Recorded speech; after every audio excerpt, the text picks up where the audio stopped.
տեսնում ենք այս օրերին Աննա Հակոբյանը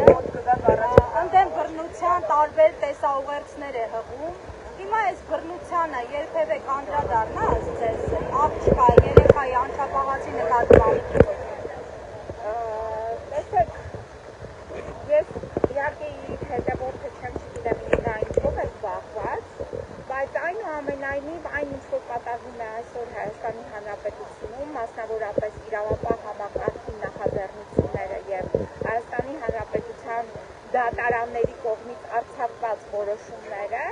դրանք ըստ էության բռնության տարեր են վարուրակում, որովհետեւ այլ կերպ ես դա չեմ կարող գնահատել, սկսած մարդկանց առաջին իսկ պահից կալանքի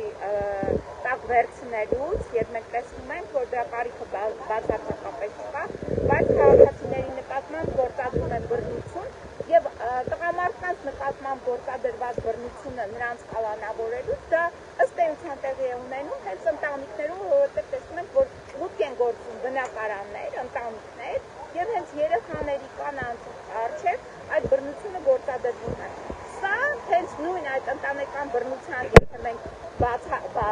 բացումներ անենք այդ ձևակերպումների մեջ, ապա բռնությունը ոչ միայն ֆիզիկապես է, այլ բռնությունը ավելի կարող ենք ասել, ավելի կոշտ է եւ ավելի ծանր հետևանքներ է իր մեջ ներառում եւ բռնությունը հոգեբանական է։ Հիմա այստեղ մենք տեսնում ենք այս դասական դեպքով, երբ Արեգնաց Մանուկյանին սկզբից ձերբակալեցին, ապա տարան կալանավորեցին, սա հոգեբանական մեծ ճնշում է ոչ միայն Արեգնաց Մանուկյանի նկատմամբ, այլ նաեւ նրա ընտանիքի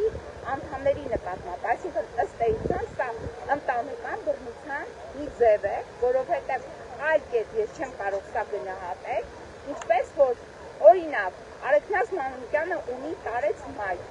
որին ինքն է խնամում, ունի, ես գիտեմ, ընտանեկան լուրջ հարցեր, որոնց լուծումները պետք է տրվի հենց Արեգնաց Մանուկյանի անմիջական մասնակցությամբ։